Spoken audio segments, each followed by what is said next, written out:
Bueno, aquí tenéis el artículo 135 de la Constitución Española, que aunque ya lo hayamos visto en el tema 1 porque forma parte de ella, es de tanta importancia en este tema, lo volvemos a plasmar aquí otra vez y lo volvemos a examinar. Este artículo es que da pie a la creación de la Ley Orgánica 2/2012. De hecho, fue reformado este artículo en el año 2011 y a partir de ahí pues da pie a ese desarrollo de la Ley Orgánica 2/2012, que vamos a estudiar posteriormente, a continuación de examinar este artículo. En el punto 1 nos dice que todas las administraciones se van a adecuar al principio de estabilidad presupuestaria. Muy bien. El Estado y las comunidades no pueden incurrir en un déficit estructural que supere los márgenes establecidos. Ya vais a ver que eso va a ser luego un 0,4% del PIB, ¿vale? No hace falta que lo apuntéis ahora, pero la Ley Orgánica 2/2012 ya nos desarrolla ese margen de déficit estructural, o bien el que marque la Unión Europea. También una ley orgánica va a fijar el déficit estructural máximo permitido al Estado, a las comunidades, en relación con su PIB.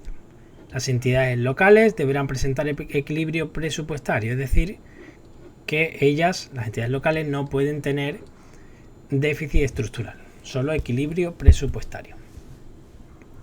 Esto también lo desarrollaremos en la LO 2/2012. También nos dice que el Estado y las comunidades tienen que estar autorizados por ley para poder emitir deuda o contraer crédito. Otra premisa que nos dice es que los créditos para satisfacer los intereses y el capital de la deuda se van a entender siempre incluidos en el estado de gastos. Su pago va a gozar de prioridad absoluta y estos créditos no pueden ser objeto de enmienda o modificación. El volumen de deuda pública en PIB no va a poder superar el valor de referencia establecido en el TFUE. Los límites de déficit estructural y de volumen de deuda solo podrán superarse en estos casos que dice aquí: catástrofes, recesiones económicas. Además nos detallará luego que tienen que ser graves en la LO 2012, o situaciones de emergencia extraordinaria que escapen al control del Estado y además perjudiquen considerablemente la situación financiera, bla bla bla. Estos casos tienen que ser apreciados por mayoría absoluta del Congreso. Y bueno, habrá una ley orgánica que desarrollará esos principios, que ahí ya vemos que es la 2/2012, tiene que ser una ley orgánica que regule todo eso. Y concretamente, en todo caso, va a regular la distribución de los límites de déficit y de deuda. Ya vais a ver que se reparte de un 60% del PIB a nivel global. Las comunidades, el Estado el 43%, las comunidades el 13% y las entidades locales el 3%. Esto no hace falta que lo apuntéis ahora, pero para que os voy adelantando información que nos va a ampliar esta ley orgánica. La metodología y el procedimiento para el cálculo de ese déficit estructural y la responsabilidad de las administraciones públicas en caso de incumplimiento. Y por último,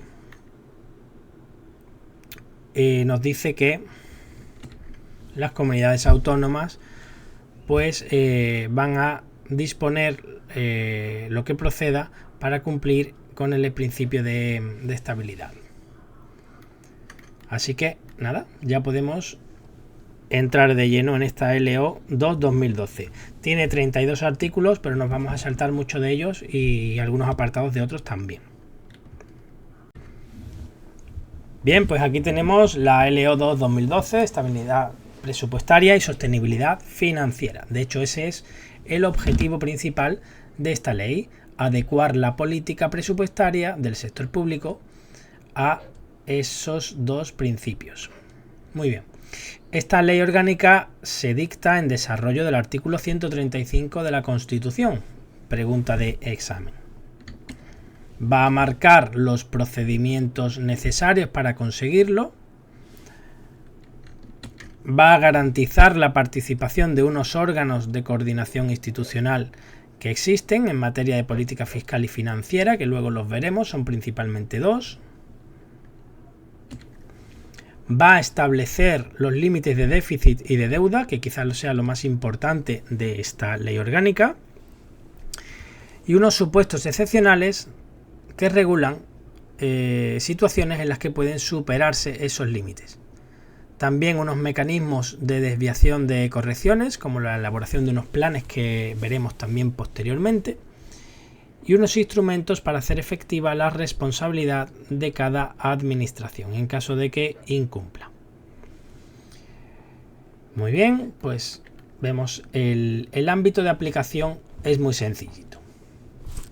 Está integrado por las siguientes unidades. Nos dice que el sector de administraciones públicas, de acuerdo con lo delimitado en el Sistema Europeo de Cuentas Nacionales y Regionales aprobado por el reglamento tal. Vale, ahí no me paro mucho y nos venimos aquí. Van a considerarse ámbito de aplicación, pues la AGE, las comunidades autónomas, las entidades locales y la seguridad social. Muy bien, muy fácil, ¿no? Muy sencillito.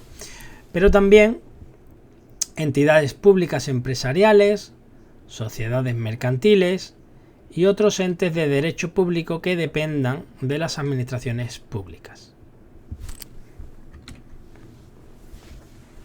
Así que pues eso también forma parte del ámbito de aplicación. Bueno, pues en este capítulo 2 vemos unos principios generales que son bastante importantes y tenemos que saber de lo que habla cada uno de ellos. El de estabilidad presupuestaria, pues nos dice que, en primer lugar, la elaboración, aprobación y ejecución de los presupuestos, que luego veremos a quién corresponde cada uno de estos pasos, que hay que tenerlo bien diferenciados, y demás actuaciones que afecten a los gastos o ingresos de los distintos sujetos comprendidos en el ámbito de aplicación, se realizará en un marco de estabilidad presupuestaria coherente con la normativa europea. Bien. Importante, definición de estabilidad presupuestaria. Es la situación de equilibrio o superávit estructural. ¿Vale? Esa definición importante porque nos puede caer en un tipo test. Y también nos sirve para seguir comprendiendo este tema. Nos dice que las del artículo 2.2, que son esas entidades, corporaciones, empresas públicas que hemos visto antes, se entenderá que cumplen la estabilidad presupuestaria cuando estén en una posición de equilibrio financiero. Muy bien. Y ahora el principio de sostenibilidad financiera. Y aquí, nos vuelve a decir más o menos lo mismo, pero sujeto al principio de sostenibilidad financiera. Y lo importante viene de nuevo en el segundo punto, con la definición de sostenibilidad financiera, que es la capacidad para financiar compromisos de gasto presentes y futuros, dentro de los límites de déficit, deuda pública y morosidad de deuda comercial. ¿Vale? Conforme a varias normativas, europea, esta ley y una normativa sobre la morosidad. Pero lo que más me interesa es lo que está subrayado, que es su definición. Capacidad para financiar compromisos de gasto presentes y futuros dentro de los límites de deuda, déficit y morosidad.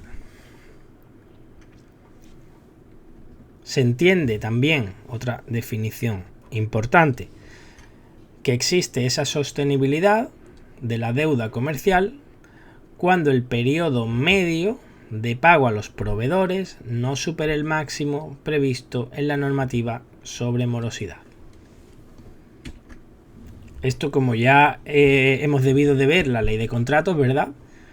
Pues se entiende como que cuando el periodo medio de pago a esos proveedores, a esos adjudicatarios de contratos de servicios, suministros y tal, pues supere el máximo previsto en una normativa que existe sobre la morosidad, pues no estaremos en sostenibilidad de la deuda comercial. Sin embargo, si estamos por debajo, pues se entiende que sí, el Estado o las administraciones públicas en este caso pueden sostener esa deuda porque está por debajo del periodo medio.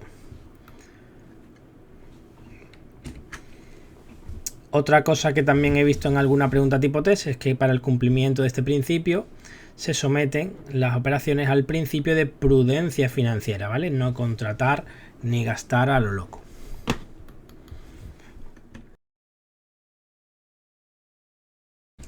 Aquí tenéis el principio de plurianualidad. Como sabéis, a pesar de que tengan que presentarse los presupuestos para su aprobación cada año, pues se hace en un marco presupuestario de medio plazo. ¿Veis? Compatible con el principio de anualidad. Perfecto. Pues tenemos también el principio de transparencia. Dice que hay que la contabilidad pues, de estas administraciones públicas, sus presupuestos y liquidaciones deberán contener información suficiente y adecuada que permita verificar su situación financiera, el cumplimiento de los objetivos de estabilidad presupuestaria y sostenibilidad financiera, que son los dos primeros que hemos visto, y la observancia de los requerimientos acordados en la normativa europea. Corresponde al Ministerio de Hacienda y Administraciones Públicas. Ya sabéis que esto ahora mismo está separado, sería Hacienda y este sería Transformación Digital y Administraciones Públicas. Proveer la disponibilidad pública de la información económico-financiera. Así que entendemos que tiene que ver más con Hacienda y esas competencias pues se le ha quedado el Ministerio de Hacienda. Ya esto es muy obvio, pues que las administraciones públicas van a suministrar toda la información necesaria, garantizarán la coherencia de las normas, procedimientos contables, la integridad de los sistemas de recopilación y tratamiento de datos. Bueno, pues ya está. Igualmente estarán sometidas a disponibilidad pública, puesto que estamos hablando de un principio de transparencia, así como la planificación presupuestaria, metodología, supuestos, bla, bla, bla. También tenemos un principio de eficiencia en la asignación y utilización de los recursos públicos.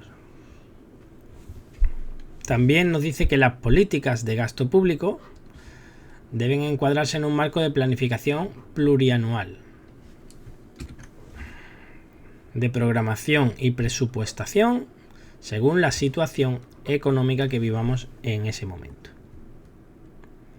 La gestión de los recursos públicos estará orientada por la eficacia, la eficiencia, la economía, la calidad y se aplicarán políticas de racionalización del gasto y de mejora en la gestión del sector público.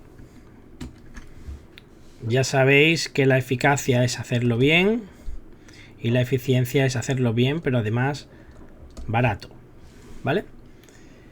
Venga, pues seguimos. Nada, nos dice aquí que cualquier disposición legal, cualquier ley, digamos, o reglamento, en fase de elaboración y aprobación, también los actos administrativos, los contratos, los convenios, cualquier otra actuación de estos sujetos, tienen que valorar sus repercusiones y efectos cuando afecten a gastos o ingresos públicos, presentes o futuros. Y se tienen que supeditar otra vez al estricto cumplimiento de los principios de estabilidad presupuestaria y sostenibilidad financiera. Eso nos lo va a decir 20 veces a lo largo de la ley. También tenemos un principio de responsabilidad. Pues las administraciones públicas que incumplan las obligaciones contenidas aquí en esta ley van a ser responsables en parte, la parte que les sea imputable, de tal incumplimiento. En todo caso, se va a garantizar la audiencia de la administración o la entidad afectada. Y muy importante, el Estado no asumirá ni responderá de los compromisos de las comunidades autónomas ni de las entidades locales, ni tampoco de esa 2.2 que eran esas entidades, sociedades mercantiles, etcétera. no asume ni responde de los compromisos, ¿vale? Ojo que dice aquí esta coletilla importante que dice sin perjuicio de las garantías financieras mutuas para la realización conjunta de proyectos específicos. En ese caso sí, es el único caso, ¿vale? Así que, muy importante, el Estado no asume ni responde por las comunidades, ni entidades locales, ni esas sociedades mercantiles. Y a su vez, las comunidades no van a asumir ni van a responder por los compromisos de las entidades locales, ni de las entidades vinculadas o dependientes de esas entidades locales. Lo mismo, sin perjuicio de las garantías financieras mutuas si se hacen proyectos conjuntos específicos, ¿vale? Estos dos apartaditos muy importantes que vienen del principio de responsabilidad. Y el último principio que vamos a ver es de lealtad institucional. Y bueno, aquí nos dice una serie de premisas de que cada administración pues debe valorar el impacto de sus actuaciones sobre las materias relacionadas con esta ley, con el dinerito. Respetar el ejercicio legítimo de las competencias de cada administración. Ponderar en el ejercicio de las competencias propias la totalidad de los intereses públicos implicados y en concreto cuya gestión esté encomendada a otras administraciones públicas. Facilitar al resto de administraciones públicas la información que precisen sobre la actividad que desarrollen en el ejercicio de sus propias competencias. Y prestar en el ámbito propio la cooperación y asistencia activas que el resto de administraciones públicas pudieran recabar para el eficaz ejercicio de sus competencias. ¿Vale? La volvemos a leer si queréis y eso corresponde al principio de lealtad institucional, que al fin y al cabo es coordinarse, cooperar entre sí y respetar las competencias del otro. Ya os digo que esos principios son muy importantes. Mínimo en la primera vuelta intentamos aprendernos el título y en una segunda vuelta un poquito el contexto, que el nombre ya pues nos da una pista de ese contexto. Muy bien, pues de este artículo 10 vamos a rescatar aquí que corresponde al gobierno, sin perjuicio de algunas cositas, velar por la aplicación de dichos principios en todo el ámbito subjetivo, es decir, en todo lo que hemos visto, AG, comunidad autónoma, entidades locales, seguridad social y esas sociedades mercantiles, entidades públicas dependientes. Y también el gobierno va a establecer mecanismos de coordinación entre todas las administraciones públicas para garantizar la aplicación efectiva de todos estos principios, ¿vale?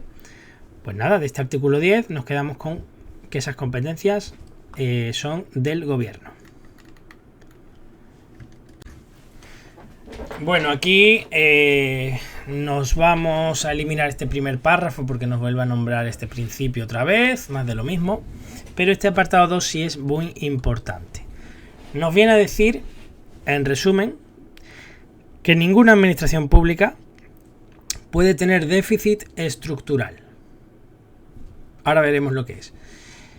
Pero que si son reformas estructurales con efectos a largo plazo, puede alcanzarse máximo un déficit estructural del 0,4% del PIB nacional, ¿vale? Así que máximo el 0,4% del PIB nacional. Ojo, solo en el caso de reformas estructurales con efectos presupuestarios a largo plazo, ¿vale? Importante esto. Pero nos dice aquí, o el establecido en la normativa europea cuando fuera inferior. Por lo cual, si la Unión Europea dice que el máximo es un 0,3%, pues tenemos que acotarnos al 0,3%, porque es más restrictivo. ¿De acuerdo? Así que aquí tenemos dos opciones. Cuando sea esa reforma estructural a largo plazo, un 0,4% del PIB nacional, o bien lo que diga la Unión Europea si es más restrictivo. ¿De acuerdo? Y bueno, el déficit estructural viene definido aquí como un déficit ajustado del ciclo neto de medidas excepcionales y temporales. Esta es la definición.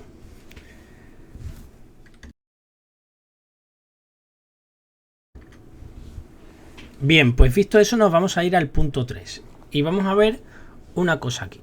El Estado y las comunidades, ojo, no nombra a las entidades locales, así que no. Podrán incurrir en un déficit estructural en caso de catástrofes naturales, recesión económica grave o situaciones de emergencia extraordinaria que escapen al control de las administraciones públicas y perjudiquen considerablemente su situación financiera o sostenibilidad económica o social. Muy bien, apreciadas ¿por qué? Por mayoría absoluta en el Congreso. Y esta desviación temporal no puede poner en peligro la sostenibilidad fiscal a medio plazo. Así que aquí tenéis una excepción por catástrofes naturales, recesión económica grave y emergencia extraordinaria. Por esos tres casos, el Estado y la comunidad pueden entrar en un déficit estructural. Pero ojo, tiene que ser apreciado por mayoría absoluta en el Congreso de los Diputados. Y lo que dice ahí ese paréntesis, que la desviación no puede poner en peligro la sostenibilidad fiscal a medio plazo. Pues muy importante también este segundo parrafito, punto número 3, perdón. Pero también es importante este de aquí porque nos da la definición de recesión económica grave, que lo ha dicho aquí, pero no nos lo ha definido. Ahora nos lo define como lo que defina y disponga la normativa europea. Pero además de eso, va a serlo en cualquier caso cuando se dé una tasa de crecimiento real anual negativo del PIB. Es decir, un crecimiento negativo del PIB anual es una recesión económica grave. Crecimiento anual negativo del PIB estamos hablando, claro. En ese caso, pues es una recesión económica grave. En estos casos, pues hay que hacer un plan de reequilibrio que permita la corrección del déficit estructural, teniendo en cuenta pues toda la circunstancia excepcional que origine el incumplimiento, el que entremos en un déficit estructural. En caso de crisis económica grave, plan de reequilibrio. Y como habéis visto aquí antes que la entidad local no, pues aquí lo tenemos. Las entidades locales deberán mantener un equilibrio o superávit presupuestario. No pueden tener un déficit estructural, como ya hemos visto. El punto 5 nos habla expresamente de la seguridad social. También, al igual que una entidad local va a tener una situación de equilibrio o superávit presupuestario, pero sí que excepcionalmente puede tener también un déficit estructural de acuerdo con las finalidades y condiciones previstas en la normativa del Fondo de Reserva. En este caso, el déficit estructural máximo admitido para la Administración Central se minorará en la cuantía equivalente. Es decir, que si la Seguridad Social está teniendo un déficit de un 0,1, pues ya no tenemos el 0,4 de arriba, tendríamos un 0,3, porque el déficit de la Seguridad Social entraría en ese déficit general de la Administración Central, de la AGE.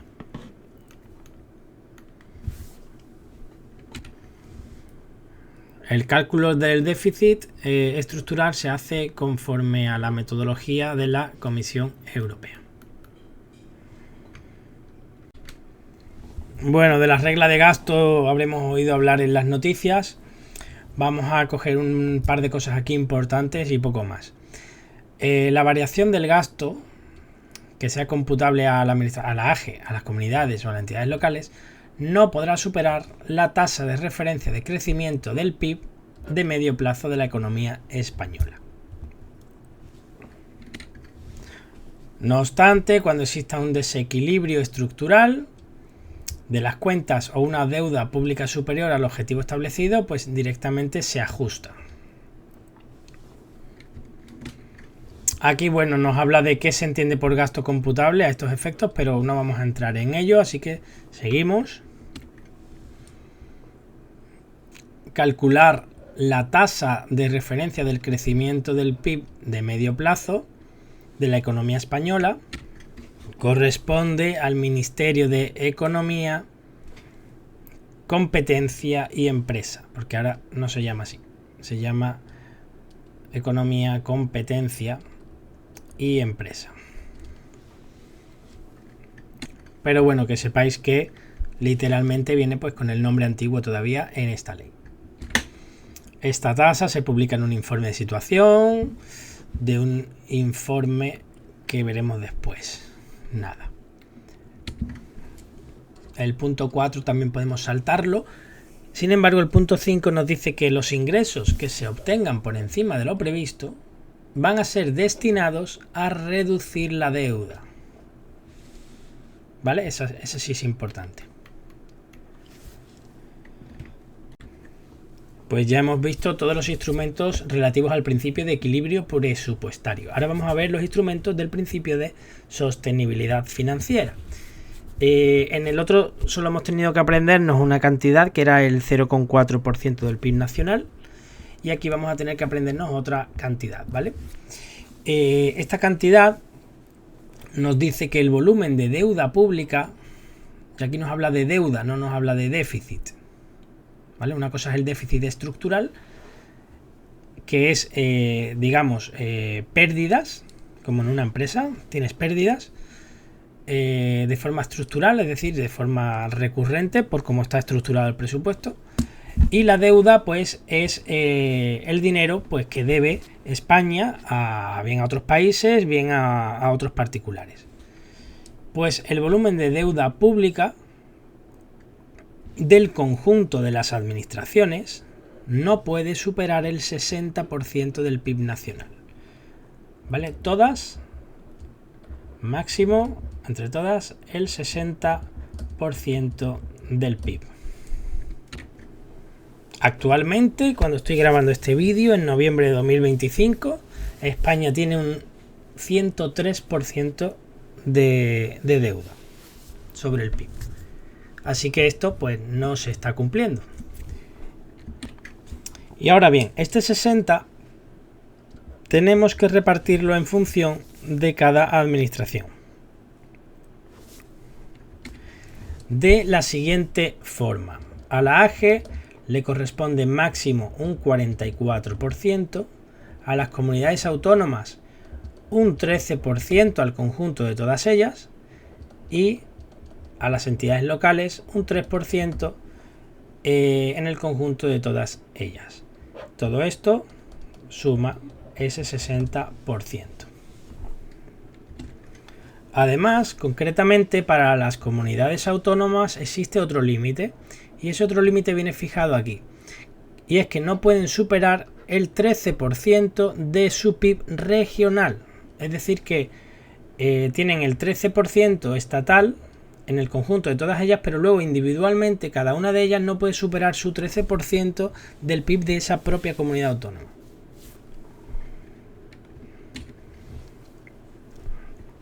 La administración pública que supere su límite de deuda pública no puede realizar operaciones de endeudamiento neto, no se puede endeudar más todavía. Los límites de deuda pública pueden superarse por las circunstancias del 11.3, que son esas catástrofes naturales, si lo queremos lo podemos poner aquí, catástrofes naturales, recesión económica grave y situaciones de emergencia, ¿no? O emergencia extraordinaria. Sí, emergencia extraordinaria. En esos casos sí que puede superarse los límites de deuda pública. ¿Qué va a conllevar? Pues que se haga ese plan de reequilibrio que hablamos también cuando hablábamos del déficit estructural. Bueno, pues nos dice también que el Estado y las comunidades tienen que estar autorizados por ley para poder emitir deuda o contraer crédito.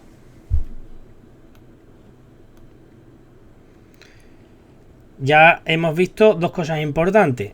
En el principio de equilibrio presupuestario tenemos como instrumento estos límites aplicados al déficit estructural y el sostenibilidad financiera en cuanto a la deuda pública. ¿Vale? Aquí lo del 0,4% o lo que diga la Unión Europea si es más restrictivo, y aquí este 60% de deuda repartido en 44, 13 y 3, y además cada comunidad no puede superar su propio 13%. Muy bien, ¿no? Fácil.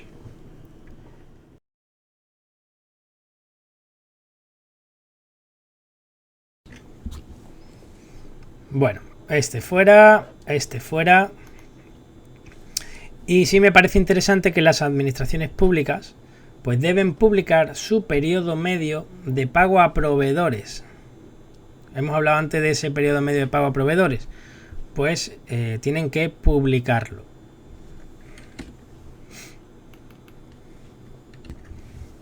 Y bueno, si ese periodo medio de pago supera el plazo máximo previsto en la normativa de morosidad, pues se va a hacer un plan de tesorería. Bueno, el plan de tesorería está hecho, pero se le incluye estas dos medidas. El importe de los recursos que se va a dedicar mensualmente al pago a proveedores para poder reducir el periodo medio hasta el plazo máximo fijado, que para poder cumplir con él, y el compromiso de adoptar medidas cuantificadas de reducción de gastos, incremento de ingresos u otras medidas de gestión de cobros y pagos que permita generar tesorería, la tesorería necesaria para reducir ese periodo medio de pago, ¿vale? Por lo cual va a decir cuánto voy a dedicar cada mes para reducir ese periodo medio hasta cumplir con él, y además voy a incluir en el plan de tesorería unas medidas para reducir gastos, incrementar ingresos.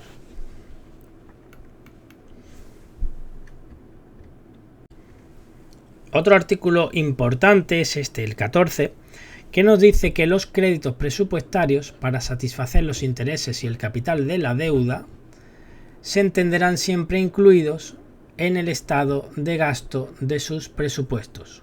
Es decir, que los intereses cuentan como gastos. Un artículo importante es este 14, de la prioridad absoluta del pago de la deuda pública. Nos dice que los créditos presupuestarios para satisfacer los intereses y capital, ya sabéis que un préstamo siempre está la parte del capital, que es el dinero que pedimos, y los intereses, que es el dinero que nos cobra el banco para poder prestarnos el dinero, que sería ese diferencial el que gana el banco con respecto al préstamo. Pues tanto los intereses como el capital de la deuda se entienden siempre incluidos en el estado de gastos de los presupuestos. No podrán ser objeto de enmienda o modificación si se ha hecho todo conforme a ley. ¿Vale? Eso es importante y lo preguntan. Y este segundo párrafo también. El pago de los intereses y el capital de la deuda gozará de prioridad absoluta frente a cualquier otro gasto. Tiene prioridad el pagar la deuda y los intereses que conllevan. Bueno, pues ya hemos visto los límites de estabilidad presupuestaria, ese 0,4% del PIB nacional en cuanto a déficit estructural, y los objetivos de deuda pública, 60%, ese 60% que se reparte en 44, 13 y 3 de la deuda pública, ¿no? Pues aquí viene un poco cómo se van a fijar esos límites. Dice que en el primer semestre de cada año, importante, es el gobierno, mediante un acuerdo del Consejo de Ministros, ojo, no real decreto ni nada, acuerdo, a propuesta del Ministerio de Hacienda, solamente, previo informe del Consejo de Política Fiscal y Financiera de las Comunidades Autónomas y de la Comisión Nacional de la Administración Local, ¿vale? Es decir, un informe donde ese consejo que es de una comunidad autónoma y la comisión esta que es de las entidades locales. pues se hace eso. Y está referida a los 3 ejercicios siguientes. Para el conjunto de las administraciones y también para cada uno de sus sectores. Y cómo se expresan en términos porcentuales del PIB nominal, nacional. Por lo cual, pues dirá, pues el ministerio de tanto le va a pertenecer un X% del PIB, a su casa de majestad el rey un tanto por ciento del PIB, y de esa manera vamos ajustando todos estos límites. Pero lo importante es eso, cómo se hace, que ahí viene, lo hace el gobierno mediante acuerdo del Consejo de Ministros a propuesta del ministro de Hacienda con esos 2 informes y en el primer semestre de cada año, ¿de acuerdo? En cuanto a estos informes que dice aquí, dice que antes del 1 de abril de cada año el ministro de Hacienda envía unas propuestas a ese consejo y a esa comisión, y estas 2 tienen que emitir sus informes en un plazo máximo de 15 días a contar de la fecha de recepción de las propuestas. Así que bueno, una información complementaria de esos 2 informes, el plazo que tienen para emitirlo, y antes del 1 de abril de cada año las tiene que remitir el ministro o ministra de Hacienda. Esto nada, esto tampoco. En el punto 5 sí que veo algo que he visto preguntar alguna vez, que es el informe de situación económica. El informe de situación económica es elaborado por el Ministerio de Economía, Comercio y Empresa, previa consulta al Banco de España, teniendo en cuenta las previsiones del BCE y la Comisión Europea, ¿vale? Esto, bueno, pues sí me parece interesante. Si nos hablan de él, pues ya tenemos sabido pues quién lo elabora y teniendo en cuenta qué y previa consulta a quién. Y bueno, volviendo al acuerdo que realiza el Consejo de Ministros de esos objetivos de estabilidad presupuestaria y de deuda pública, se remite a las Cortes. Se debate en pleno en las Cortes. El Congreso y el Senado se pronuncian aprobando o rechazando los objetivos propuestos por el Gobierno. Si fuese rechazado por el Senado, se someten a una nueva votación en el Congreso y los puede ratificar por mayoría simple. Es decir, que el rechazo del Congreso se lo puede saltar, perdón, el rechazo del Senado se lo puede saltar el Congreso votando por mayoría simple. Sin embargo, si no la consiguiera y fueran rechazados nuevamente en el Congreso, pues en el plazo máximo de un mes se tiene que remitir un nuevo acuerdo y volveremos a empezar el procedimiento. Ahora bien, una vez ya aprobado este visto bueno que se da a ese acuerdo con esos objetivos de estabilidad presupuestaria y deuda pública, cuando se vaya a elaborar el proyecto de presupuesto, tiene que acomodarse a dichos objetivos. Y bueno, los informes que hemos visto antes de ese Consejo de Política Fiscal y Financiera, pues tiene que publicarse.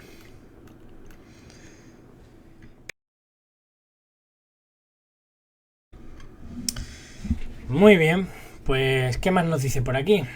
Una vez ya aprobado esos objetivos de estabilidad presupuestaria y deuda pública que hemos visto en el artículo anterior, dice previo informe de la AIRF, que es la Autoridad Independiente de Responsabilidad Fiscal, formula una propuesta de objetivos de estabilidad presupuestaria y deuda pública para las comunidades autónomas.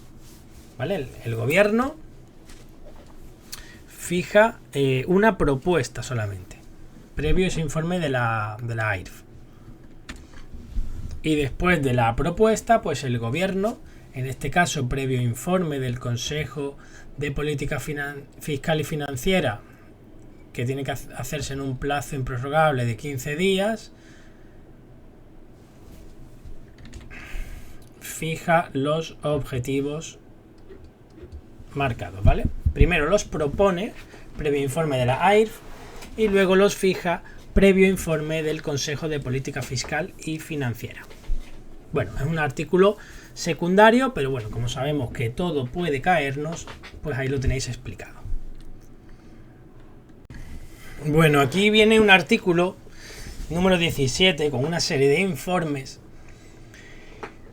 y con unas fechas concretas, por lo cual pues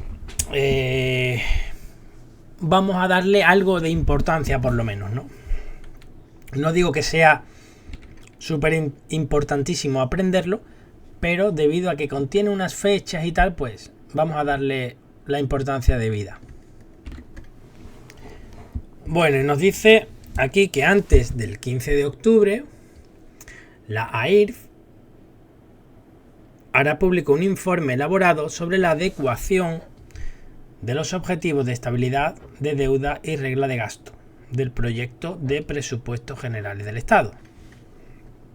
Y puede incluir recomendaciones si hubiera alguna desviación. También el Ministerio de Hacienda podrá hacer las recomendaciones que considere. Vamos a llamar a este informe, pues, el informe sobre la adecuación de los objetivos. Luego, antes del 1 de abril, la AIRF también va a elevar al Gobierno un informe sobre el grado de cumplimiento de esos objetivos iniciales. Antes del 15 de abril, ya aquí el ministro de Hacienda es quien eleva al Gobierno un primer informe sobre el grado de cumplimiento de esos objetivos del ejercicio inmediato anterior, así como de la evolución real de la economía y las desviaciones que pudiera haber en base a la previsión inicial. Y también antes del 15 de octubre, el ministro de Hacienda elevará al Gobierno un segundo informe sobre el grado de cumplimiento de esos objetivos de estabilidad presupuestaria, deuda y regla del ejercicio anterior, así como la evolución real de la economía y las desviaciones. Lo mismo. Así que bueno, si os queréis quedar con algo de este articulito, pues quedaros con que antes del 15 de octubre la AIRF, un informe público no dirigido a nadie sobre la adecuación de los objetivos. Antes del 1 de abril, la misma AIRF eleva al Gobierno un informe de cumplimiento. Antes del 15 de abril, ya aquí el ministro de Hacienda, un primer informe del grado de cumplimiento elevado al Gobierno.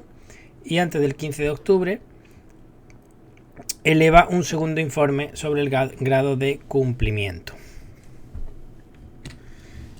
Y bueno, a destacar que los del ministro de Hacienda se refieren al ejercicio anterior. ¿Vale? Pues nada, la importancia justa, como os digo, ¿eh? Esto vamos a dar un saltito. Vamos a seguir saltando hasta el artículo 19. Advertencia de riesgo de incumplimiento. Bueno, pues en caso de que una comunidad autónoma o una entidad local incumpla con estos objetivos, ya sabéis, de estabilidad presupuestaria, deuda o regla de gasto, esos tres, el Gobierno, a propuesta del Ministerio de Hacienda, va a formular una advertencia a la administración responsable, a esa comunidad o a esa entidad local que está incumpliendo. También se va a dar cuenta, en el caso de que sea una comunidad autónoma, al Consejo de Política Fiscal y Financiera, que era el consejo que emitía el informe relativo a las comunidades autónomas, y si es una entidad local, pues a la Comisión Nacional de la Administración Local, ¿vale? Se avisa al Consejo, a la comisión correspondiente, en función del tipo de administración que haya incumplido. En esa advertencia se va a incluir un plazo de un mes para que adopten las medidas necesarias para evitar el riesgo. Esa medida va a ser comunicada nuevamente al Ministerio de Hacienda. Pero si no se adoptan las medidas o el Ministerio de Hacienda ve que esa medida no es suficiente para corregir el riesgo, se aplicarán obligatoriamente, mejor dicho, unas medidas correctivas que están previstas en estos artículos. Bueno, aquí nos explica que una medida correctiva pues puede ser que en el caso de contraer deuda pública, pues necesite la autorización del gobierno y tal. Esto nos lo vamos a saltar. Este plan económico financiero, que sepáis el que hace cuando pues se incumple esos objetivos, uno de esos 3 objetivos de estabilidad presupuestaria, deuda pública o regla de gasto. Tienen que hacer este plan. Ahí viene el contenido mínimo del plan, que tampoco me resulta necesario saberlo. Sí que hemos hablado antes del plan de reequilibrio, ¿verdad? Cuando en los supuestos esos de recesión económica graves, situaciones de emergencia extraordinaria, etcétera. Pues bueno, tiene que incluir 2 cosas principales, que sería la senda prevista para alcanzar el objetivo de deuda pública, desagregando los factores de evolución que permiten el cumplimiento de la misma, y un análisis de la dinámica de deuda pública que incluirá variables de evolución, otros factores de riesgo y un análisis de la vida media de la deuda. Bueno, cosas muy técnicas, pero por lo menos que sepáis distinguir cuándo se tiene que hacer el plan económico financiero y cuándo se tiene que hacer el plan de reequilibrio.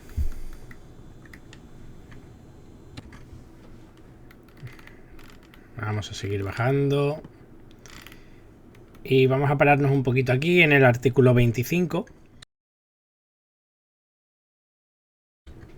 Bueno, en base a los 2 planes que hemos visto antes, el económico financiero o el del plan de reequilibrio, cada uno por sus causas, pues si no se presenta, si no se aprueba o se incumplen, o bien cuando el periodo medio de pago a los proveedores de la comunidad autónoma supere más de 30 días, el máximo según la normativa de morosidad durante 2 meses consecutivos, pues va a haber una serie de medidas coercitivas. ¿Vale? Ojo al porqué, ¿vale? No presentar, no haber sido aprobado o se incumplan los planes económico-financiero o el plan de reequilibrio, o cuando el periodo medio de pago a los proveedores supere más de 30 días, 2 meses consecutivos. Pues se puede que se va a aprobar en el plazo de 15 días desde el incumplimiento, pues no va a poder disponer de créditos, se le van a retener los créditos, etcétera, ¿vale? Me quiero parar más en el apartado B. Dice constituir, cuando lo solicite el ministro de Hacienda, un depósito con intereses en el Banco de España equivalente al 0,2% del PIB nominal. El depósito será cancelado en el momento en que se apliquen las medidas que garanticen el cumplimiento de los objetivos.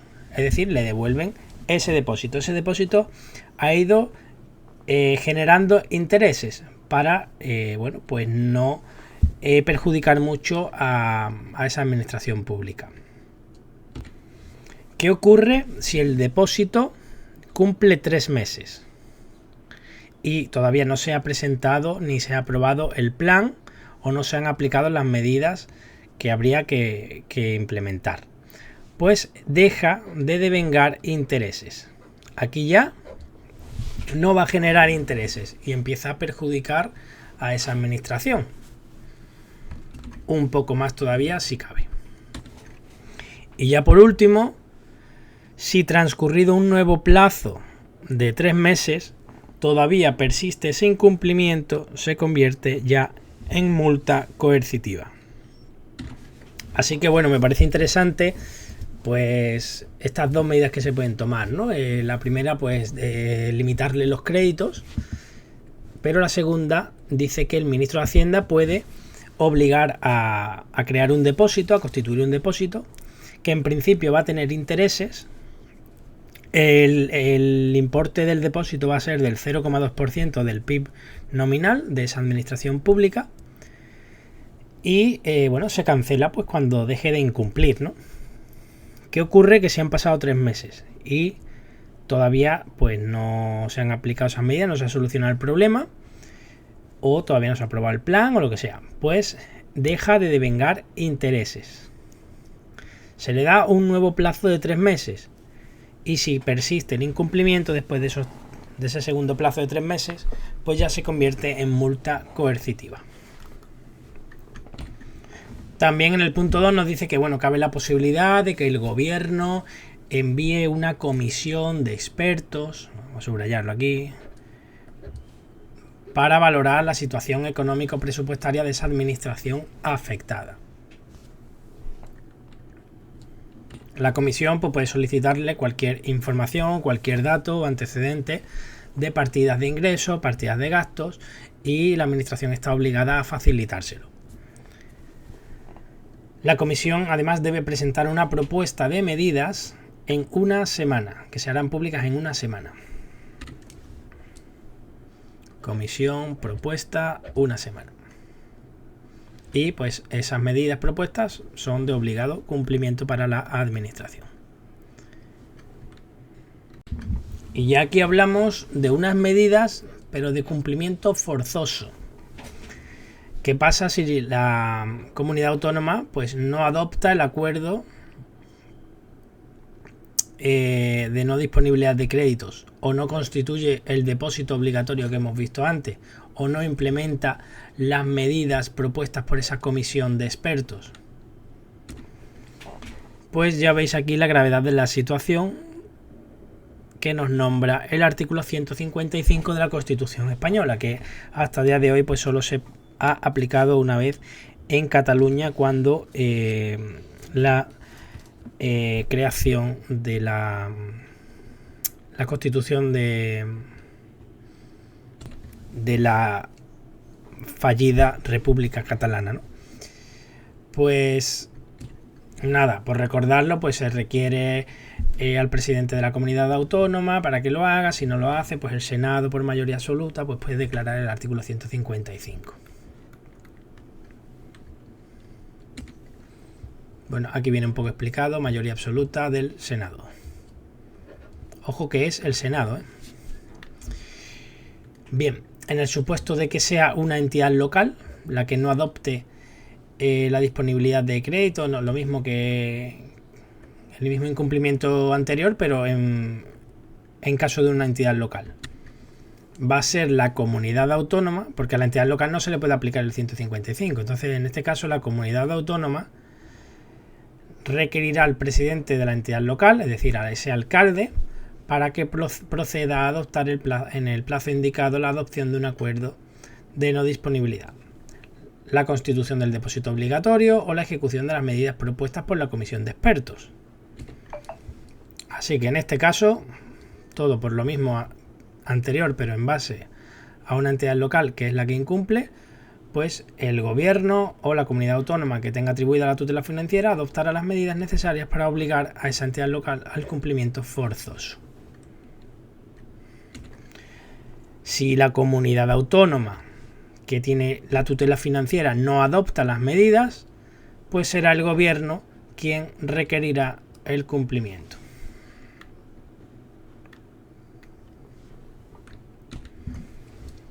Y si persiste en esta entidad local el incumplimiento, porque el punto 3 nos sigue hablando de las entidades locales, podrá considerarse como gestión gravemente dañosa para los intereses generales. Entonces aquí vamos a aplicar la ley 785 LRBRL, que ya no nos interesa profundizar tanto. La instrumentación del principio de transparencia yo me la saltaría también. La central de información también. Este también. Y nos vamos a ir directamente al último artículo, al 32. ¿qué se va a hacer cuando exista un superávit presupuestario? Pues dice que en el supuesto de que la liquidación presupuestaria se sitúe en superávit, este se destinará, en el caso del Estado, las comunidades autónomas y las entidades locales, a reducir el nivel de endeudamiento neto. Siempre con el límite del volumen de endeudamiento si este fuera inferior al importe de superávit a destinar a la reducción de la deuda. Es decir, que si el superávit es menor que la deuda, se dedica a reducir el nivel de deuda. Ya si es más, pues hasta ese límite, hasta la deuda cero. Cuando ya tenemos la deuda cero, pues ya no tenemos la obligación, obviamente, de destinar nada más a reducir la deuda. Ojo a este punto 1 es importante, pero el punto 2 también. Dice que en el caso de la seguridad social, concretamente, ese superávit se va a aplicar prioritariamente al fondo de reserva. Es lo que se llama la hucha de las pensiones, con la finalidad de atender a las necesidades futuras del sistema. ¿Vale? Ese superávit de la seguridad social va a la hucha de las pensiones, que se llama fondo de reserva. Y bueno, nos da también una definición importante de superávit, así que este artículo en sí es importante entero.